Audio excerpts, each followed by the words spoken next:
नमस्कार।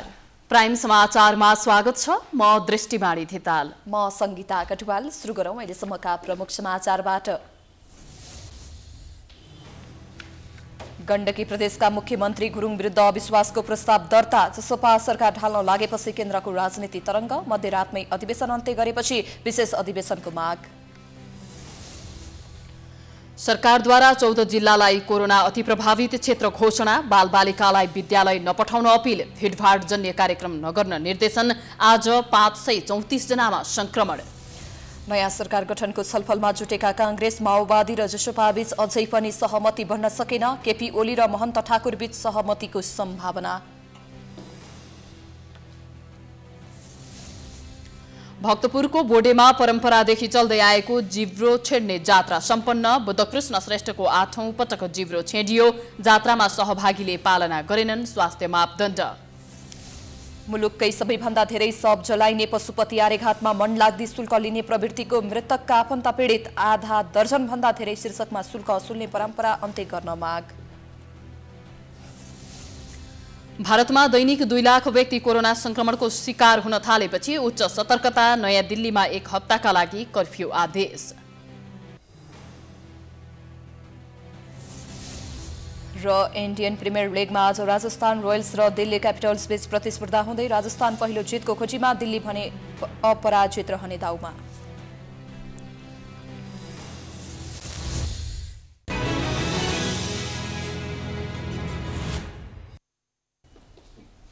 अब समाचार विस्तारमा। केन्द्रमा प्रधानमन्त्री केपी शर्मा ओलीलाई साथ दिइरहेको जनता समाजवादी पार्टीले गण्डकी प्रदेशमा भने ओली निकट मुख्यमन्त्री हटाउन तयार भयो, जसले गर्दा गण्डकी प्रदेशका मुख्यमन्त्री पृथ्वी सुब्बा गुरुङ विरुद्ध अविश्वासको प्रस्ताव दर्ता भएको छ। आफू विरुद्ध अविश्वासको प्रस्ताव दर्ता हुने सुइँको पाएपछि रातारात संसद अधिवेशन अन्त्य गरे पनि प्रस्ताव भने दर्ता भएरै छोड्यो। तर प्रतिपक्ष दलहरूले तत्काल अधिवेशन बोलाउन माग गरिरहेका छन्। संघीय सरकार विरुद्ध अविश्वासको प्रस्ताव पेश गर्न तथा प्रधानमन्त्री केपी शर्मा ओलीलाई हटाउन बाधक बनिरहेको जनता समाजवादी पार्टीले गण्डकी प्रदेशमा नेपाली कांग्रेस र नेकपा माओवादी केन्द्रलाई साथ दिएको छ, जसले गर्दा ओली निकट मानिने मुख्यमन्त्री पृथ्वी सुब्बा गुरुङ विरुद्ध अविश्वासको प्रस्ताव दर्ता भएको छ। गत चैत 25 गते सरकारबाट बाहिरिएको माओवादी केन्द्रले गण्डकी प्रदेश सरकारलाई दिएको समर्थन पनि फिर्ता लिएको छ। माओवादी केन्द्र सहित कांग्रेस, जनमोर्चा र जसपाले बिहीबार नै सरकार विरुद्ध प्रदेश सचिवालयमा अविश्वासको प्रस्ताव दर्ता गराएका छन्। नेपाली कांग्रेस, नेकपा माओवादी केन्द्र र जनता समाजवादी पार्टीका 28 जना सांसदको हस्ताक्षरमा अविश्वासको प्रस्ताव दर्ता भएको छ। अविश्वासको प्रस्तावमा मुख्यमन्त्री गुरुङलाई हटाएर नेपाली कांग्रेस संसदीय दलका नेता कृष्णचन्द्र नेपालीलाई प्रस्ताव गरिएको छ। सरकारले जनमुखी कार्य गर्न नसकेको एकलौटी ढंगले निर्णय लिने गरेकोले सरकारबाट आफूहरू बाहिरिएर अविश्वासको प्रस्ताव दर्ता गर्नु परेको माओवादी केन्द्रका सांसद हरिबहादुर चुमानले बताउनुभयो। मुख्य कुरा राजनीतिक प्रश्न हो, तात्कालीन राजनीतिक प्रश्नमा हामी सबै अहिले जो यो अविश्वासको प्रस्ताव दर्ता गर्न सहमत भयौँ अथवा दर्ता गरेर आएका छौँ, यी दलहरूको तात्कालीन राजनीतिक प्रश्नमा एकमत बन्यो।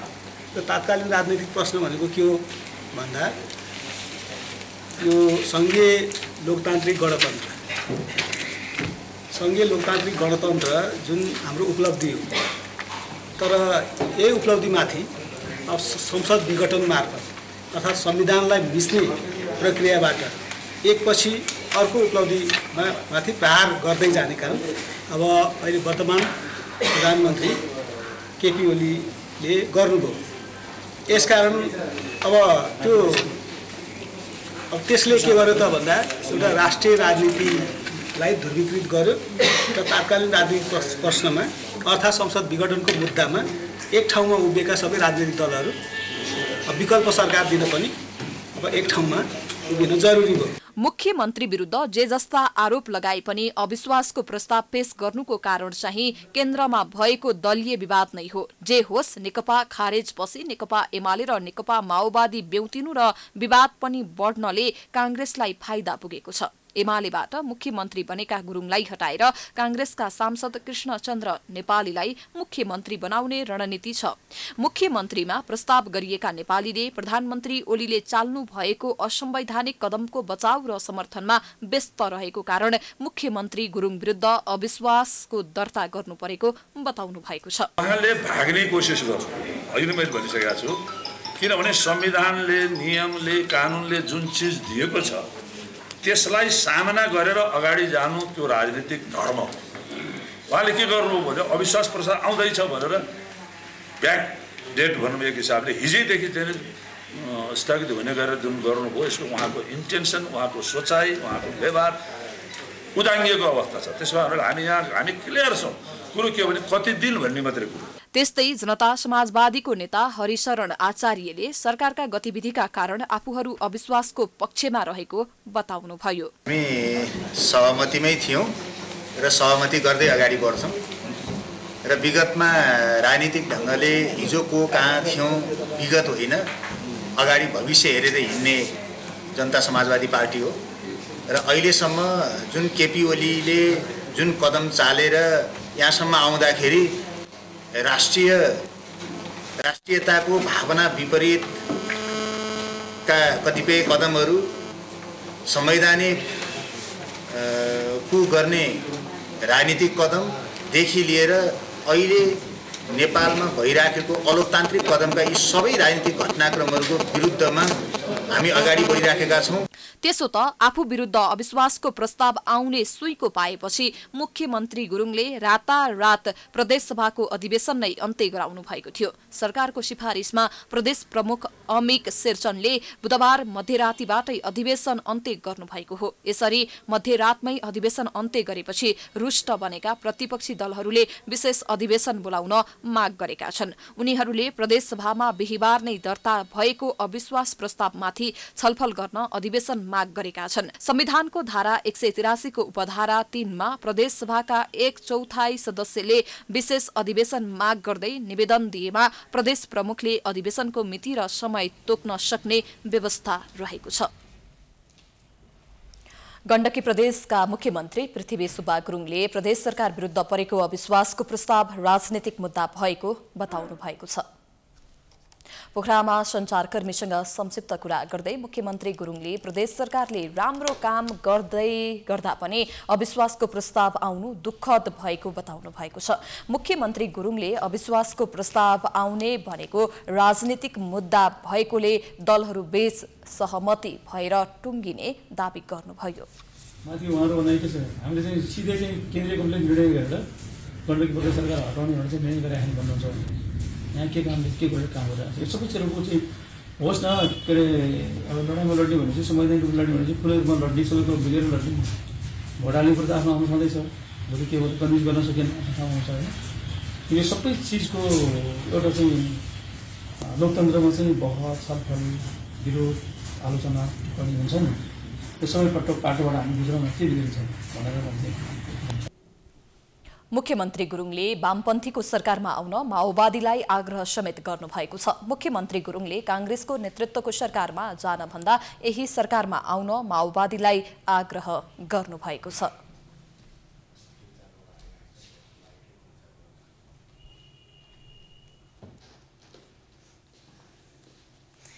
दलहरूबीचको विवादले सबैजसो प्रदेश सरकारहरू धरापमा परेका छन्। विशेष गरी नेकपा एमाले र नेकपा माओवादी केन्द्रले नेतृत्व गरेका प्रदेश सरकारहरू सङ्कटमा परेका हुन्। एमाले माओवादी बीचको विवादले प्रदेश सरकारहरू परिवर्तन हुने अवस्थामा पुगेका छन्। प्रधानमन्त्री केपी शर्मा ओलीको सिफारिसमा राष्ट्रपति विद्यादेवी भण्डारीले पुस 5 गते संघीय संसदको प्रतिनिधि सभा विघटन गरी नयाँ निर्वाचन मिति घोषणा गरेपछि त्यसको असर प्रदेश सरकारमा परिरहेको छ। 93 सदस्य रहेको प्रदेश 1 मा तत्कालीन नेकपाका प्रत्यक्ष र समानुपातिक गरी 67 जना सांसद छन्। तीमध्ये एमालेका 51 र माओवादी केन्द्रका 16 जना रहेका छन्। एमाले भित्रको ओली समूहका 20 जना र नेपाल समूहका 28 जना सांसद रहेका छन्। 51 मध्ये 3 जनाको कित्ता स्पष्ट छैन। ओली पक्ष कमजोर भए पनि संसदीय दलको निर्वाचनमा प्रधानमन्त्री ओलीका विश्वास पात्र शेरधन राई 26 मत ल्याएर मुख्यमन्त्री बनेका थिए।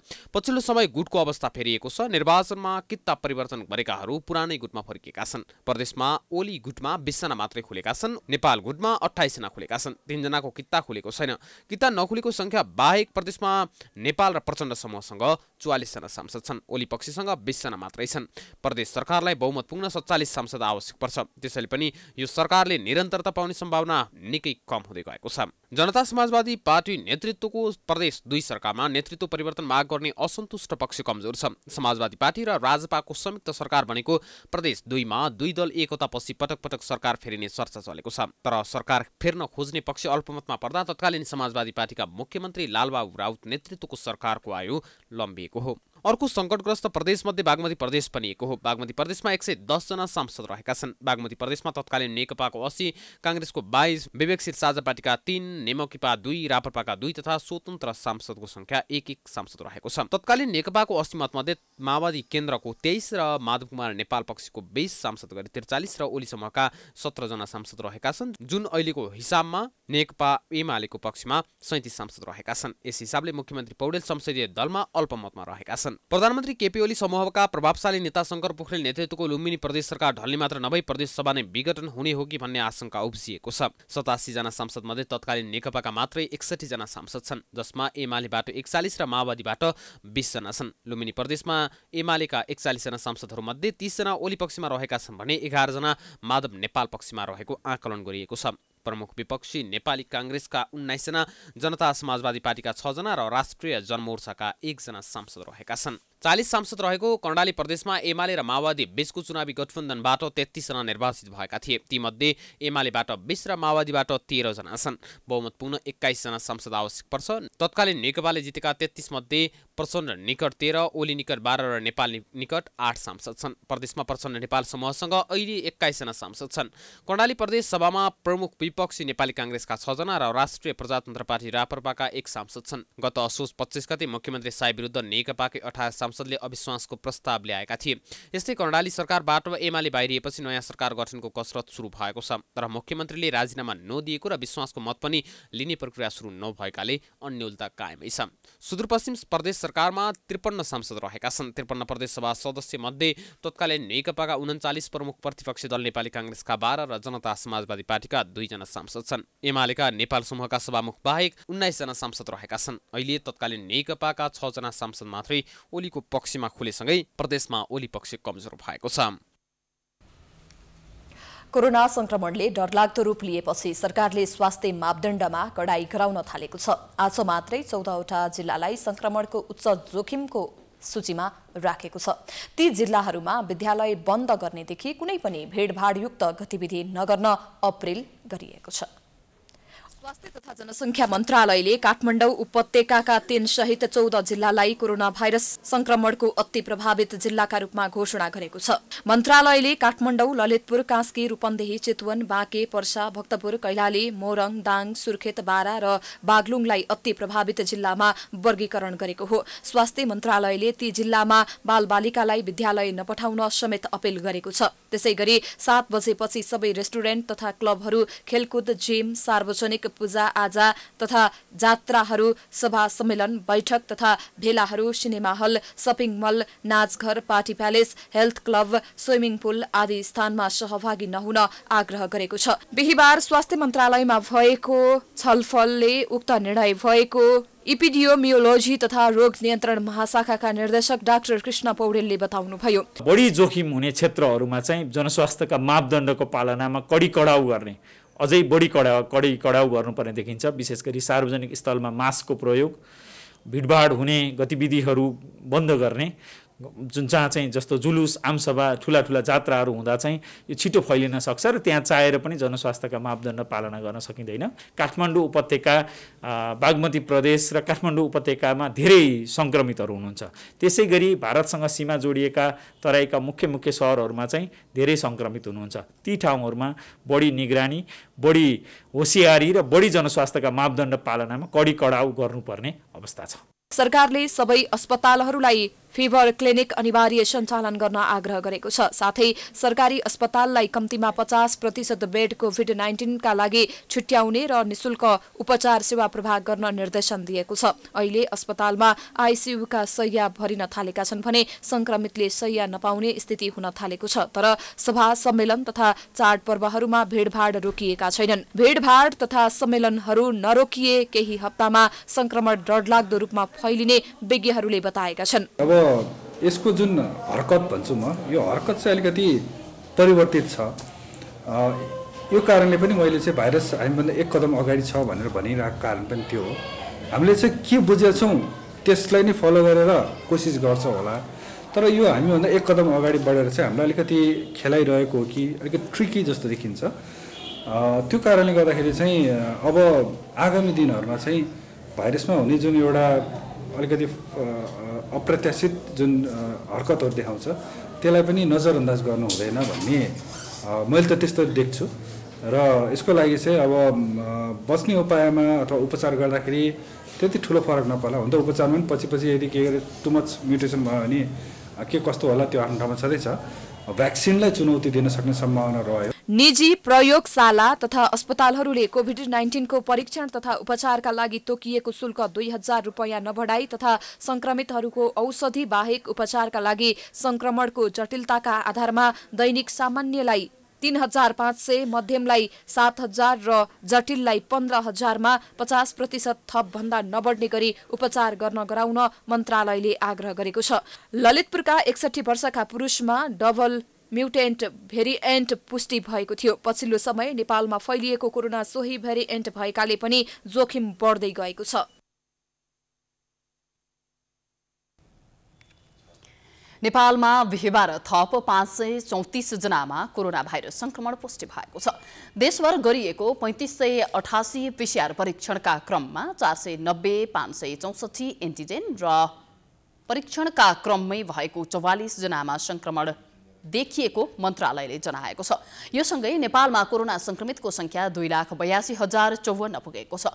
त्यसैगरी कोरोनाका कारण थप 5 जनाको मृत्यु भएको छ भने हालसम्म नेपालमा 3066 जनाले कोरोना भाइरस संक्रमणकै कारण ज्यान गुमाएका छन्।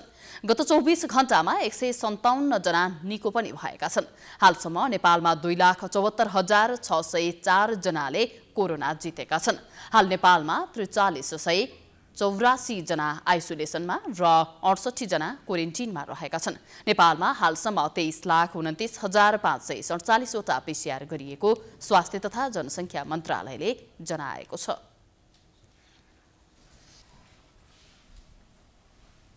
प्रधानमन्त्री केपी शर्मा ओलीले राष्ट्रिय गौरवका आयोजनामा हुने ढिला सुस्तीलाई कदापि स्वीकार गर्न नसकिने बताउनु भएको छ। काठमाडौँमा नापी विभागले गरेको मेरो किता नामक अनलाइन प्रणालीको शुभारम्भ गर्दै प्रधानमन्त्री ओलीले केही आयोजनाहरू नियत बस्नै ढिलाइ गरिएको देखिएको भन्दै ढिला सुस्तीलाई कदापि स्वीकार गर्न नसकिने बताउनु भएको हो। उहाँले माथिल्लो तामाकोसी पनि 1 वर्ष यता अस्वाभाविक ढिलाइ भइरहेको र निलम्ब सह्य नहुने बताउनुभयो। उहाँले मुलुक असाधारण विकासको बाटोमा अघि बढिरहेको तर्क गर्नुभयो। प्रधानमन्त्री ओलीले मालपोत र नापीको काम डिजिटलाइज हुनु नापी प्रशासनमा असाधारण उपलब्धि भएको दावी गर्नुभयो। सरकारी कार्यालयहरू डिजिटल बनाउँदै लगेको भन्दै उहाँले प्रविधिको विकासका साथै हस्तान्तरण पनि गरिने बताउनुभयो। आमन्त्रण गर्छौं, टेक्नोलोजी पनि हामी ल्याउँछौं। यी दुईटा कुरा हामीले, अरू कुराहरू हामी धेरै आयातमा रुचि राख्दैनौँ, तर अहिलेसम्म हाम्रो आयात यति धेरै छ कि आत्मनिर्भरतातर्फ हामीले जानुपर्नेछ। त्यस्तै भूमि व्यवस्था सहकारी तथा गरिबी निवारण मन्त्री डाक्टर शिवमाया तुम्हाम्फेले डिजिटल नेपालको यात्रालाई सफल पार्न कर्मचारीको भूमिका महत्त्वपूर्ण हुने बताउनुभयो। उहाँले अहिले जनताको गुनासो नआउने गरी कर्मचारीले कार्य सम्पादन गर्नुपर्नेमा जोड दिनुभयो। जसरी हामीले चुस्त दुरुस्त रूपले हाम्रो कार्यालयहरू अर्थात् नापी र मालपोत कार्यालयबाट हामीले सेवा प्रदान गर्नुपर्ने ठाउँमा केही त्यस्ता देखेका समस्यालाई समाधान गर्नको लागि हामीले यिनै ऐन कानुन संविधान टेक्दै अहिले हामीले आफ्नो कामलाई अगाडि बढिरहेका छौँ। र यो सन्दर्भमा हाम्रा कर्मचारी साथीहरू धेरै लामो समयसम्म उहाँले काम गर्दै गरेको अवस्था छ र हामीले काम गर्दाखेरि चाहँदाखेरि धेरै कामहरू गर्न सक्छौँ। थानकोट महादेव स्थान निवासी किता नम्बर 1031 की जग्गाधनी दमन्ता ढुङ्गाना उक्त सेवा लिने पहिलो ग्राहक बन्नुभएको थियो। उहाँलाई प्रधानमन्त्री ओलीले मेरो किता सेवा मार्फत प्रिन्ट गरिएको नक्सा हस्तान्तरण गर्नुभयो। मेरो किता मार्फत अब जुनसुकै स्थानमा जहाँबाट पनि इन्टरनेटको माध्यमबाट घर जग्गाको नक्सा हेर्न मिल्ने तथा आफैले नै प्रिन्ट गर्न मिल्ने व्यवस्था रहेको नापी विभागले जनाएको छ। यससँगै घर जग्गाको नक्सा प्रिन्ट तथा उक्त सेवा बापतको शुल्क बुझाउन कार्यालय धाइरहनु पर्ने झन्झटबाट मुक्त भएको विभागको भनाइ छ। उक्त सेवा बिहीबार नै काठमाडौँ उपत्यकाका डिलीबजार, कलङ्की र भक्तपुरको कार्यालयमा सुरु भएको छ। समाचारको सिलसिला जारी छ, हामी विश्रामपछि आउँछौं।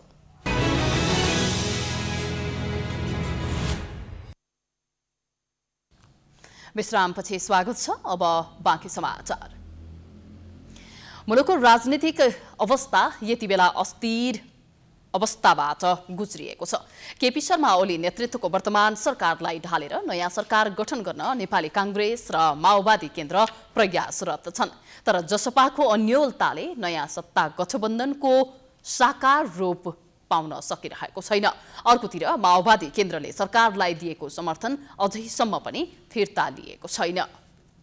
केपी शर्मा ओली नेतृत्वको वर्तमान सरकारलाई विस्थापित गरेर नयाँ सत्ता समीकरण निर्माण गर्नुपर्छ भन्ने बहस प्रतिनिधि सभाको पुनर्स्थापनासँगै सुरु भएको हो। तर प्रमुख प्रतिपक्षी दल नेपाली कांग्रेसले पहल कदमी नलिँदा लामो समयसम्म यो बहसले गति लिन सकेन। यति बेला चाहिँ केन्द्रीय समिति बैठकको आफ्नै नेतृत्वमा नयाँ सत्ता समीकरण बनाउने निर्णय पश्चात कांग्रेसले माओवादी केन्द्र र जसपासँग संवाद प्रक्रिया अगाडि बढाएको छ।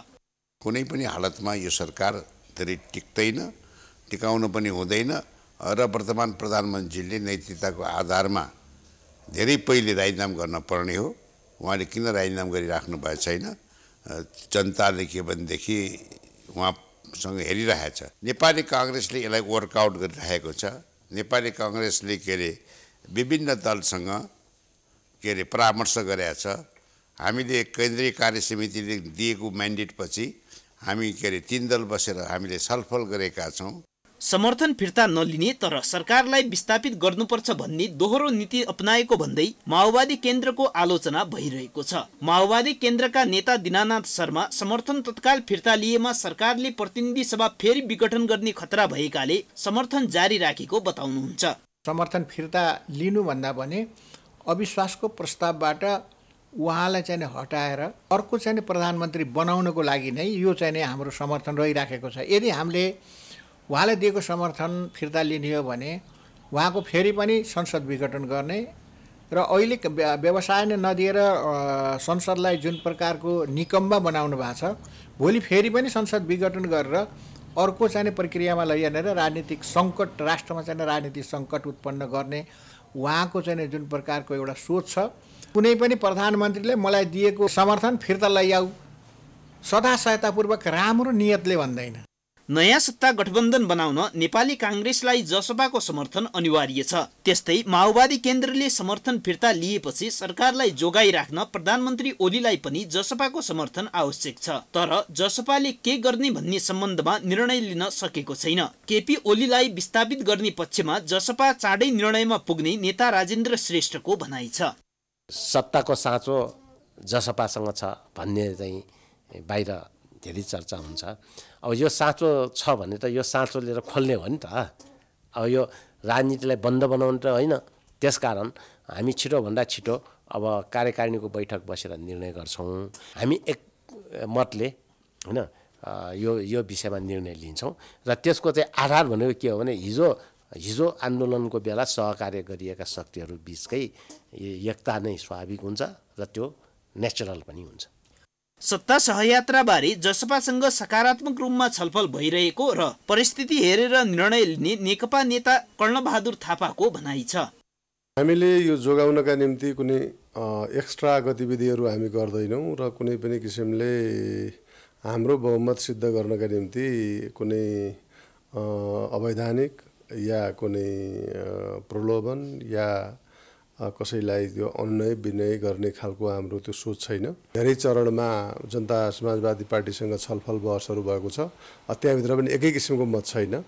अब एउटा त्यहाँभित्रको खास सङ्ख्या नेकपा एमाले केपी शर्मा ओलीको नेतृत्वको नेकपा एमालेलाई नै समर्थन गर्नुपर्छ, त्यो अलिकति प्राकृतिक हुन्छ, अलिक दिगो पनि हुन्छ, विश्वसनीय पनि हुन्छ भनिरहेको छ। माओवादी केन्द्रको समर्थन फिर्तापछि वर्तमान ओली सरकार अल्पमतमा पर्ने निश्चित छ। त्यस्तो स्थितिमा प्रधानमन्त्री केपी ओलीले राजीनामा दिने वा संसदमा विश्वासको मत लिने के गर्लान् सर्वत्र चासोका साथ हेरिएको छ। प्रधानमन्त्रीले फेरि संसद विघटन गर्न सक्ने आकलन पनि भइरहेको छ। प्राइम टाइम्स टेलिभिजनका लागि क्यामेरामा सुन्दर गुरुङको साथमा प्रकाश जोशी, काठमाडौँ। भक्तपुरको मध्यपुर ठिमीको बोडेमा परम्परादेखि चल्दै आएको जिब्रो छेड्ने जात्रामा यस वर्ष पनि बुद्धकृष्ण बाघ श्रेष्ठले जिब्रो छेडाउनु भएको छ। मध्यपुर ठिमी 8 बोडेका श्रेष्ठले बिहिबार 8औं पटक जिब्रो छेडाउनु भएको हो। यसअघि 2062 देखि 2065 सालसम्म लगातार 4 वर्षसम्म जिब्रो छेडाएका श्रेष्ठले 2074 सालदेखि लगातार जिब्रो छेडाउँदै आउनु भएको छ।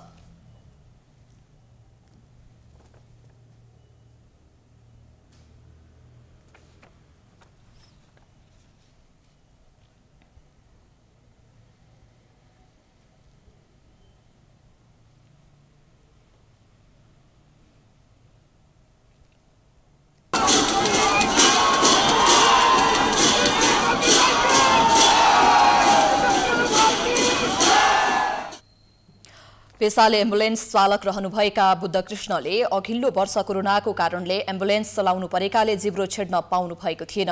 जिब्रो छेडाउनका लागि बुद्धकृष्ण बाघ श्रेष्ठ 3 दिन भोकै बस्नु भएको थियो भने करिब 1 फिट लामो सियोलाई 1 महिनादेखि तेलमा डुबाई राखिएको थियो। जिब्रो छेड्नु अघि कर्मी नाइकेले सम्पूर्ण देवी देवताको प्रार्थना गर्ने परम्परा छ। विशेष पहिरन र खुट्टामा तान्त्रिक घण्टी लगाई जिब्रो छेड्नु अघि शक्तिपीठहरूको दर्शन गर्ने र जिब्रो छेडिसकेपछि पनि तन्त्राकार बत्ती बोकी बोडे नगर परिक्रमा गरिएको थियो। दैवी शक्तिलाई आधार मानेर प्राचीन कालदेखि नै मनाइदै आएको बोडेको सिङ्गो ऐतिहासिक धार्मिक र संस्कृतिसँग सम्बन्धित यो जात्रा नीलबाराही देवगढसँग सम्बन्धित रहेको छ। किम्बदन्ती अनुसार प्राचीन कालमा बोडेमा नीलबाराहीको दायाँ बायाँ बस्ने भूत प्रेत पिशाच ख्याक तथा कंकालले बोडेका मानिसलाई धेरै दुःख दिने गर्थे। यो थाहा पाई तान्त्रिक भीमदत्त त्यहाँ आएर तान्त्रिक विधान अनुसार बोडेभरि पासो राखेर दुःख दिने पिशाचलाई समातेर उसको जिब्रो छेडी बलेको महादेव बोकाएर बोडे घुमाएपछि यो जात्राको परम्परा चलेको हो। भीमदत्तले अब उपरान्त बोडेमा दुःख नदिने, बोडेमा रोग अनिकाल अनावृष्टि अतिवृष्टि महाभूकम्प हुन नदिने धर्मको चेष्टा बढाउने र बोडेवासीले भने झैं 7 वर्षसम्म सोही दिन जिब्रो छेड्न आउनुपर्ने बाचा गराई छाडिदिएको किम्बदन्ती रहेको छ। कोरोनाको नयाँ भेरिएन्टको जोखिम युवा र कम उमेर समूहका मानिसमा बढिरहेको छ, तर त्यसअनुसार स्वास्थ्य सतर्कता अपनाइएको छैन। बिस्केट जात्राको अवसरमा मध्यपुर ठिमेका स्थानीयवासीले आज बिहानैदेखि धेरै भिडभाड गरेर जम्मा भएका थिए।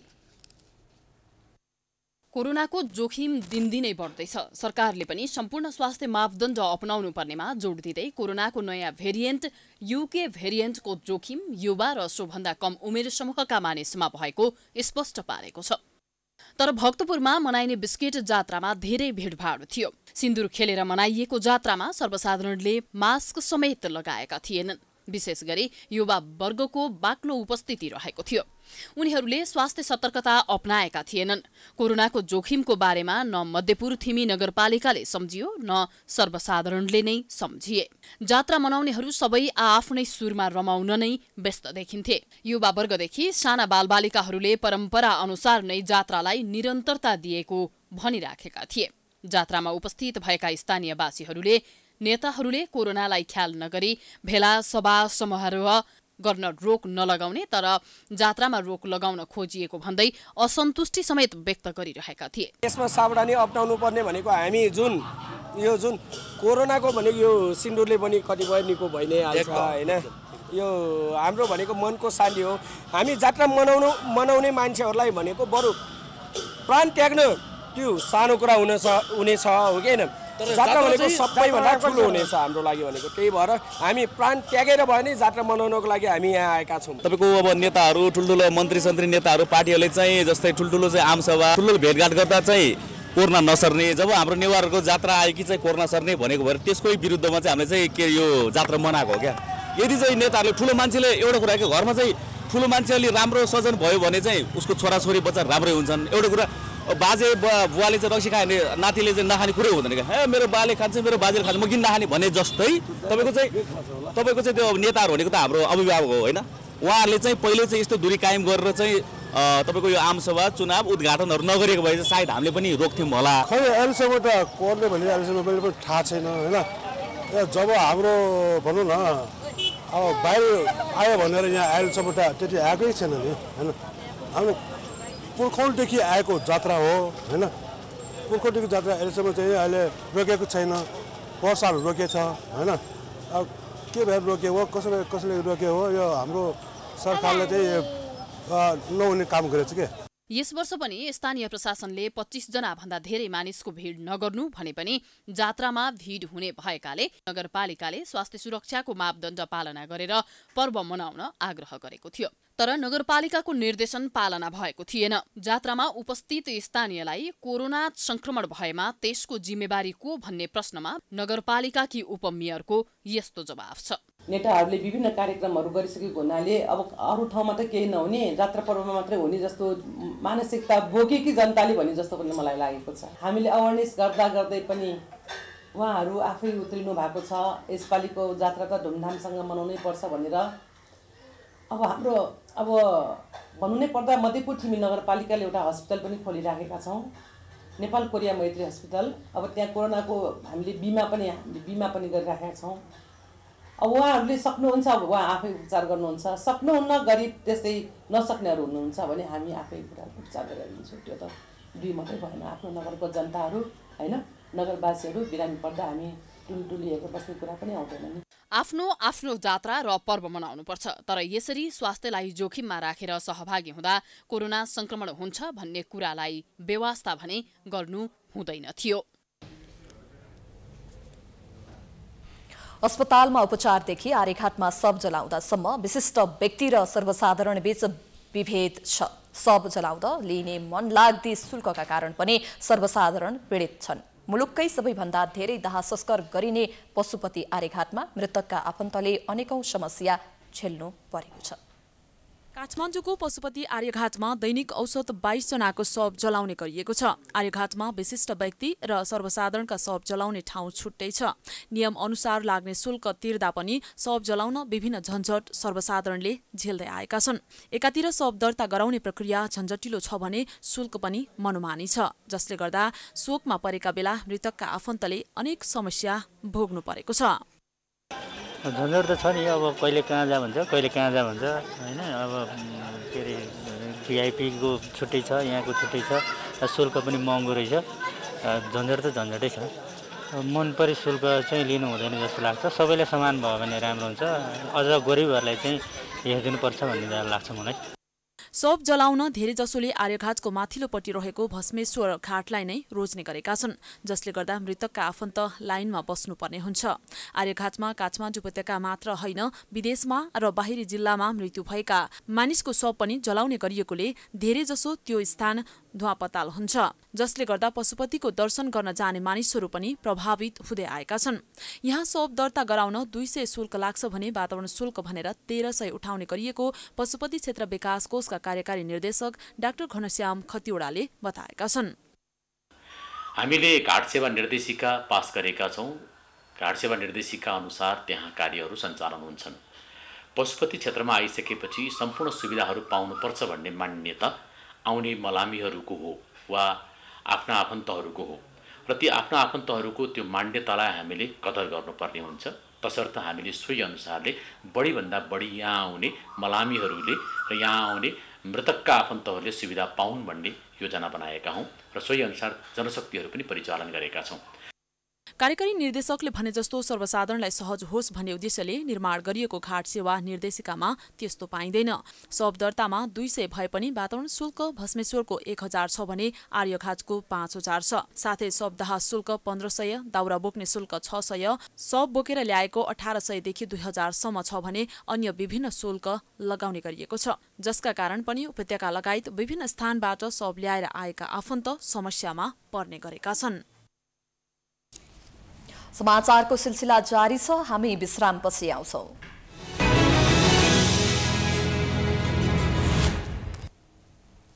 विश्रामपछि स्वागत छ। अब आर्थिक समाचार।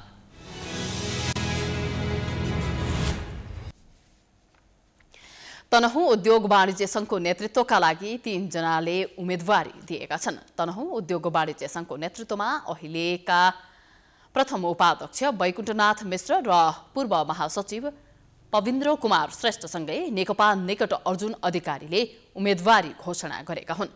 आफ्नो उम्मेदवारी सार्वजनिक गर्न आयोजित पत्रकार सम्मेलनमा अध्यक्षका प्रत्याशी मिश्रले आफूलाई अध्यक्षको स्वाभाविक दावेदारका रूपमा प्रस्तुत गरेका हुन्।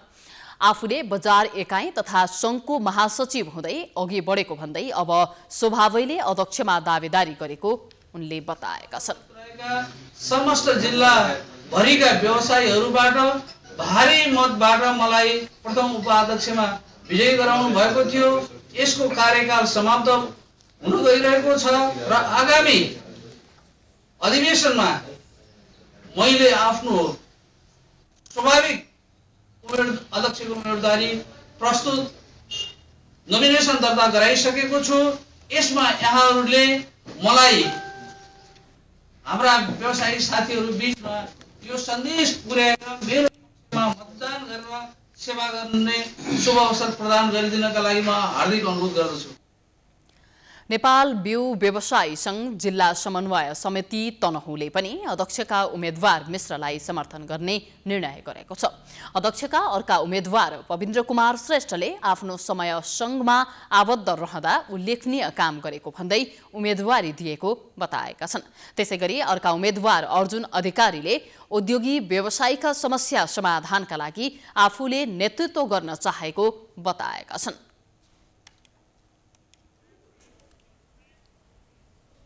अब अन्तर्राष्ट्रिय समाचार।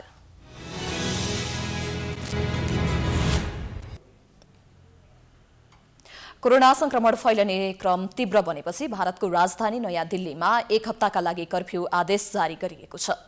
दिल्लीमा आगामी शुक्रबार राति 10 बजेदेखि सोमबार बिहान 6 बजेसम्म कर्फ्यू लाग्नेछ। दिल्लीका मुख्यमन्त्री अरविन्द केजरीवालले बिहिबार भर्चुअल पत्रकार सम्मेलन मार्फत त्यसको जानकारी गराएका हुन्। कर्फ्यू अवधिभित्र अत्याधिक सेवा र अन्तर्राज्यीय सार्वजनिक यातायात भने चालू रहनेछ, तर सबै किसिमका बजार मलहरू बन्द रहनेछन्, तर सिनेमा हल भने 30% क्षमतामा चल्न दिइने भएको छ। निजी कार्यालयहरूलाई घरबाटै काम गराउन व्यवस्था मिलाउन निर्देशन दिइने पनि केजरीवालले भनेका छन्। मुख्यमन्त्री केजरीवालले र उच्च अधिकारीहरूबीच बिहिबार बिहान भएको छलफलले यस्तो निर्णय लिएको बताइएको छ। दिल्लीमा केही दिन यता कोरोना संक्रमण तीव्र रूपमा फैलिरहेको छ। बुधबार मात्र 17,282 जना नयाँ संक्रमित थपिएका छन्, जुन कोरोना महामारी सुरु भए यताकै उच्च दर हो। मुख्यमन्त्री केजरीवालले संक्रमणको साङ्लो तोड्न कर्फ्यू लगाउने निर्णय गरिएको बताएका छन्। संक्रमणबाट मृत्यु हुनेको संख्या पनि बढ्दो क्रममा रहेको छ। बुधबार मात्र 100 जनाको मृत्यु भएको थियो। भारतमा कोरोना भाइरसको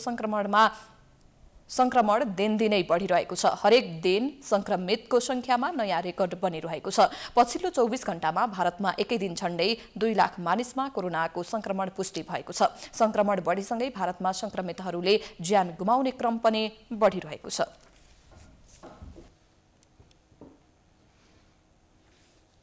अब खेलकुद समाचार।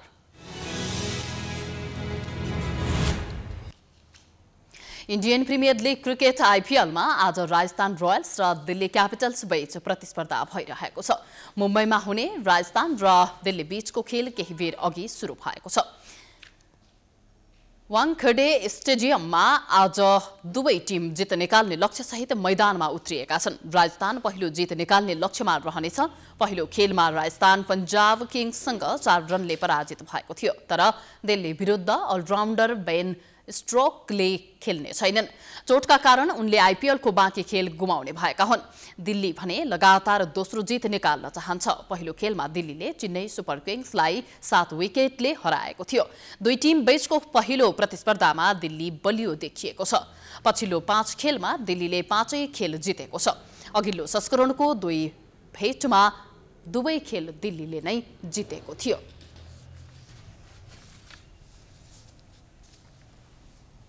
यो सँगै हामी समाचारको अन्त्यमा आइपुगेका छौं। जाँदा जाँदै प्रमुख समाचार पुनः एकपटक। गण्डकी प्रदेशका मुख्यमन्त्री गुरुङ विरुद्ध अविश्वासको प्रस्ताव दर्ता। जसपा सरकार ढाल्न लागेपछि केन्द्रको राजनीति तरङ्ग। मध्यरातमै अधिवेशन अन्त्य गरेपछि विशेष अधिवेशनको माग। सरकारद्वारा 14 जिल्लालाई कोरोना अति प्रभावित क्षेत्र घोषणा। बालबालिकालाई विद्यालय नपठाउन अपिल। भेटभाडजन्य कार्यक्रम नगर्न निर्देशन।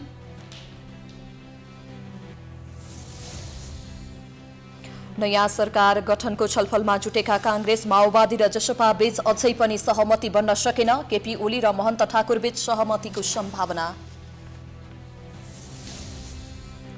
भक्तपुरको बोडेमा परम्परादेखि चल्दै आएको जिब्रो छेड्ने जात्रा सम्पन्न। बुद्धकृष्ण श्रेष्ठको 8औं पटक जिब्रो छेडियो।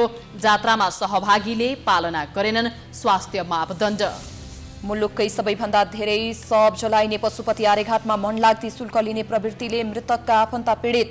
आधा दर्जनभन्दा धेरै शीर्षकमा शुल्क असुल्ने परम्परा अन्त्य गर्न माग।